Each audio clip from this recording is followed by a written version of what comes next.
Hey, I, the Big Bad Wolf, have another interesting read-along review for y'all, and it's a rather unique one as well. You may remember last month, well actually a few weeks ago, I reviewed the Star Wars book and audio read-along here on YouTube to celebrate the original film's 40th anniversary. Well, as I said with that one, Disney Vista Records began doing a whole line of read-alongs based off popular non-Disney movies under their Buena Vista read-along adventures line. Today, we're going to look at another title in that series.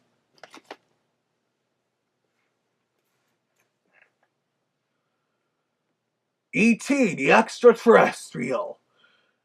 Today marks the 35th anniversary of the release of the Steven Spielberg classic, so I thought I'd mark it this way. Yeah, even though the movie was released by Universal Pictures, Disney Vista distributed a read-along here.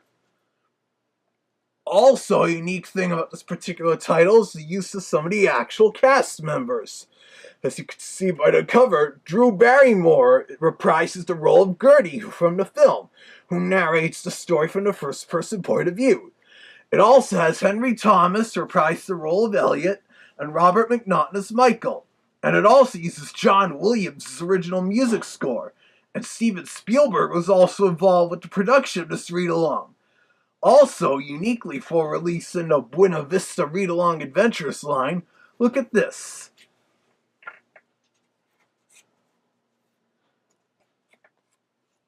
Yep, the record actually has the Disneyland label. Usually these read-alongs on record use the Buena Vista Records label, or Star Wars label for those titles. But enough of this yakking. Let's see the pictures, hear the story, and read the book.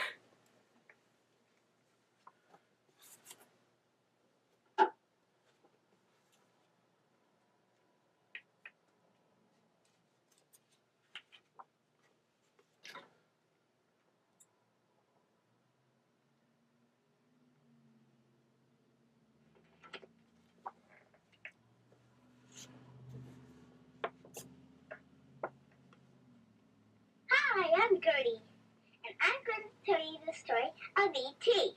You can read along with me in your book. Listen how young she was back then. You'll know it's time to turn the page when you hear the chimes ring like this. Yep, a familiar chime sound, too. Let's begin now. I couldn't tell you about E.T. before. Elliot said it had to be a secret. Because it was probably the most important thing that ever happened. I couldn't even tell Mom. But it's not a secret anymore. So Elliot says it's okay if I tell you now. It was almost Halloween. Ooh, I love that time of year. Trying to find out what everybody was dressing up like. I wanted to go as a cowgirl, but nobody was listening to me because they think I'm just a kid. Elliot was telling Mom about something weird he saw in the backyard the night before. A goblin or something. And Micah was teasing him. Maybe it was an iguana. Well, it was real, I swear. Maybe an elf or a leprechaun. It was nothing like that. Nobody believed Elliot. It was kind of nice to see him getting teased instead of me for a change.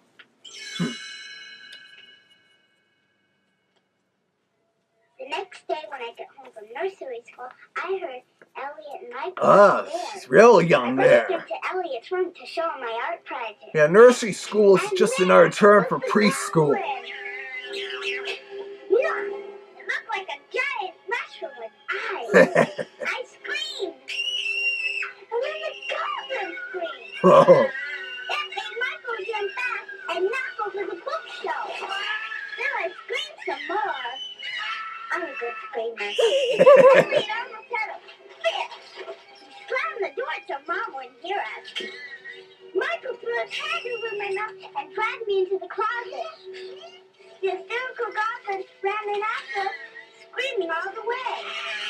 Then Elliot ran in and slammed the door.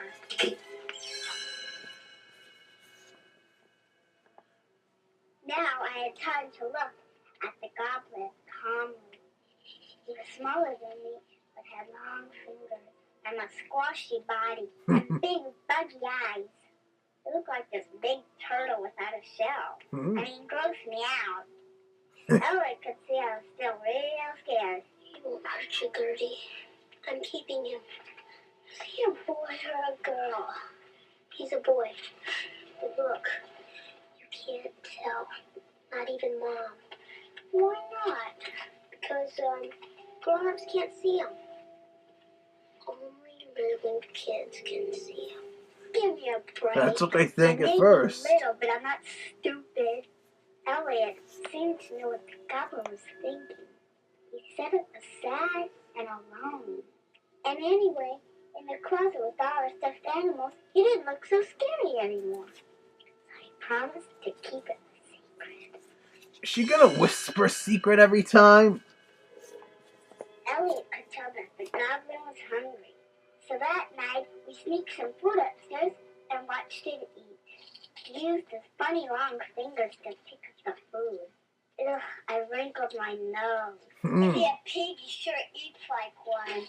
I also brought the goblin a geranium flower in a pot. It made him happy. I guess it made the flower happy too, because it bloomed right in front of our eyes. Ooh. Elliot showed the goblin a map of Earth. We are Actually, here. it's a Where globe. are you from? Maps The are goblin flat. lifted Globes are long round. fingers. And 5 clay balls flew up in the air and Ooh. spun around like planets and suns. Nice. Then he pointed out the window at the stars far away. That's when we knew he was a man from outer space. Oh, yes. Michael said a man from outer space was called a extraterrestrial. But Elliot just called him E.T. I like that better. It's easier to say. Yeah. Or a One day, kid. I came home from school and found E.T. all by himself. He was watching one of my favorite cartoon shows. Actually, he was watching Sesame It was Street on teaching the letter PBS. B. Like that. I said, B, B, B. Then E.T. opened his mouth. He said, B. Good. Good. This was great. Now I have somebody my own size to play with. So I Aw. taught him more words. I took E.T. up to my room for a dress-up tea party. I put a wig on him. And you know, he didn't look so ugly. I put a dress and some jewelry on him. And now he looked kind of cute. But when Elliot came home and saw E.T. all dressed up, he wasn't happy at all. I bet. Oh, you should give him his dignity. But then E.T. surprised him. Elliot. What? I smiled. I taught him how to talk now. He can talk now. Elliot was excited. E.T., can you say that? Can you say E.T.? E.T. E.T. E.T. Aww.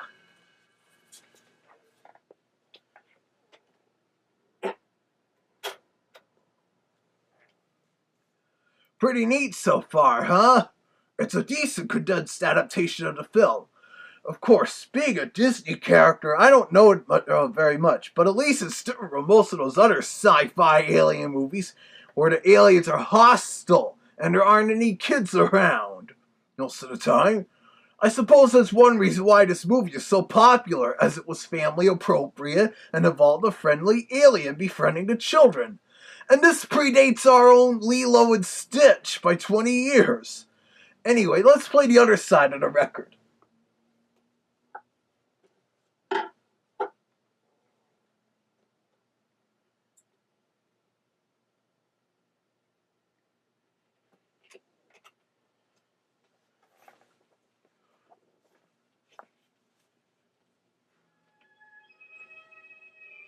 E.T. led Elliot over to the window and pointed towards the stars again.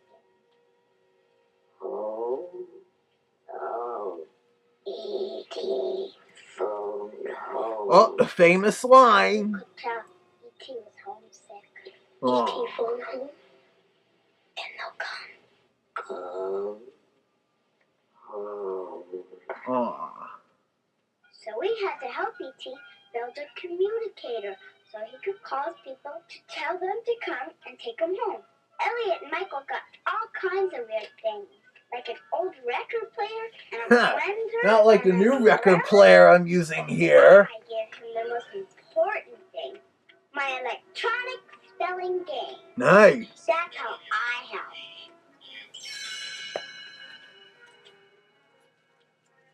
I helped to get out on Halloween night. Elliot and Michael dressed E.T. up in a ghost sheet. Everybody thought E.T. was me. That's how E.T. out of the house past Mom. Then Elliot drove E.T. up to the woods on his bike and helped them set up his communicator. When Elliot didn't come home that night, Mom was Darn really motorcycles out worried. I there. had to tell her where he was, but I had promised to keep it a secret. Oh, now she doesn't Elliot whisper. finally showed up the next morning. He looked so tired and so sick. You know why? Because E.T. was lost. Oh, Everything was going rotten, and it scared me so much. really? Michael finally found E.T. in the woods and sneaked him back in the house. E.T. didn't look well at all. Ooh. Michael and I were real worried, so we decided it was time to tell Mom.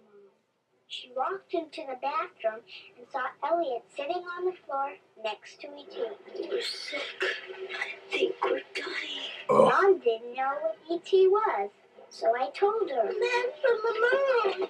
E.T. reached out his arms. Mom. That's when Mom freaked out. She grabbed Elliot, Michael, and me and rushed downstairs to get away from E.T. Whoa. Suddenly, people in spacesuits bursted into our house. They came in through the doors, the windows, everywhere. Yikes. There were scientists, and they were looking for E.T. Someone must have snitched.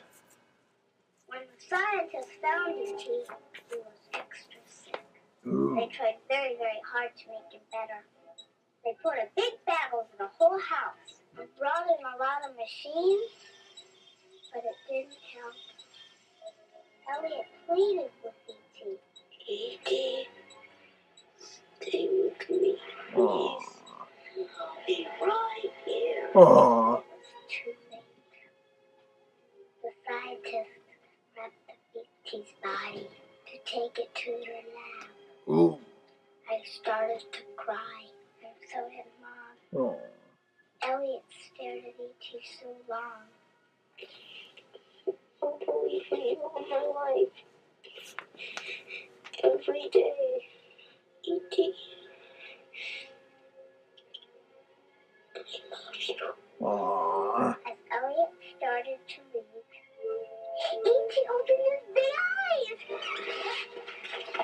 E.T. phone home. Ha E.T. phone home. E.T. phone That's a happy moment. Elliot and Michael sneaked E.T. out of the house. Yeah. Police and scientists chased him all over the neighborhood. Ooh. And just when the police had them trapped, E.T. made all the bikes fly right over the cars and houses. Oh, yeah.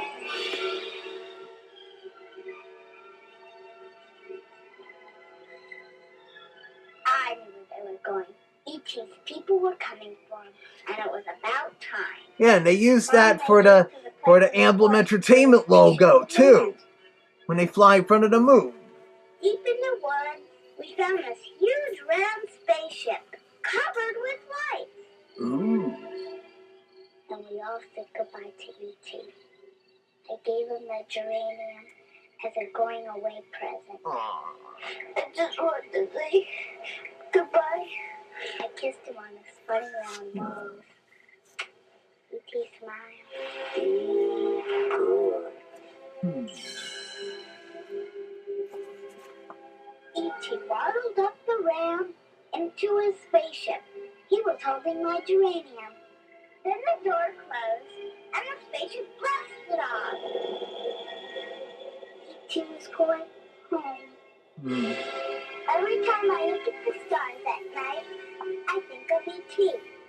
I hope he comes back someday.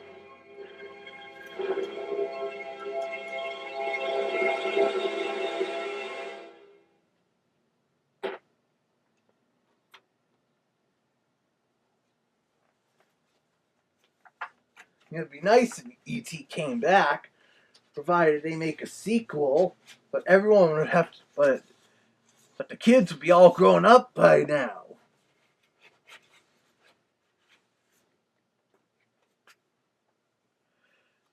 And that's it. These Disney Vista read-along adventures generally did a decent job condensing the film's story, as you already saw with the Star Wars read-along. Regarding that franchise, I'll probably be reviewing the Empire Strikes Back read-along adaptation in the year 2020, when the film reaches its 40th anniversary. But stay tuned here because I have, get this, another read-along review coming up tomorrow.